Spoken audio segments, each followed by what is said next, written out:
Welcome to channel. காம்ப்ளெக்ஸில் இருக்க இந்த சம்மை எப்படி நம்ம ஷார்ட்கட்டில் போடலாம் அப்படின்னு தான் பார்க்க போகிறோம். ஸோ கொஸ்டின் கொடுத்துருக்கான் z-1 cube plus 8 equal to 0. So இதோட சொல்யூஷன்லாம் வரணுன்றாங்கன்னா -1 1 - 2 omega 1 - 2 omega ஸ்கொயர் வரணும். So first question z-1 whole cube equal to plus 8 எங்கே கொண்டுமா -8 ஆகிடும். ஓகேவா? இப்போ நம்ம கியூப் ரூட் எடுக்க போகிறோம். ஸோ அப்போ z1 ஆகிடும். இது -8 பவர் ஆஃப் 1/3 மாதிரி போயிடும். ஸோ இது எப்படி எழுதலாம் நான் 8 இன்ட்டு -1 பிரிச்சுக்கலாம். ஓகேவா? ஸோ அந்த கியூப் ரூட் வந்து 8க்கும் இருக்குது -1க்கும் இருக்குது. ஓகேவா? ஸோ 8க்கு நான் கியூப் ரூட் எடுத்தால் 2 வரும். ஸோ இந்த -1க்கு கியூப் ரூட் எடுத்தால் அந்த ஆன்சர் தான் இங்கே இருக்குது பாருங்கள்.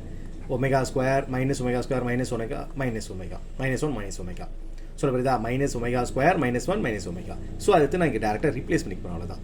ஸோ என்னென்ன யூஸ் பண்ணிக்கலாம்? 1 -ஒமேகா எனக்கு 3 ஆன்சர் கிடைக்குது. ஸோ 3 ஆன்சர் ரீப்ளேஸ் பண்ணிட்டேன். ஸோ ஓரல் நாடுது -2 ஒமேகா -2 ஒமேகா ஸ்கொயர். ஓகேவா? therefore z equal to -1 தானே ஆகிடும், +1 ஆகிடுமா? ஸோ 1 - 2 ஒரு ஆன்சரு, 1 - 2 ஒமேகா ஒரு answer, 1 - 2 omega square answer. So 1 - 2 ஆகிடும் உங்களுக்கு -1. So -1 1 - 2 omega 1 - 2 omega square. So இந்த சம்மு ஃபுல்லாக போட கஷ்டப்படுறவங்க இந்த ரெட் கலரில் போட்டிருக்க பாருங்க, அதை மட்டும் போட்டால் கூட போதும். ஓகேவா? புரியுதா? நல்லா. தேங்க்யூ ஃபார் வாட்சிங்.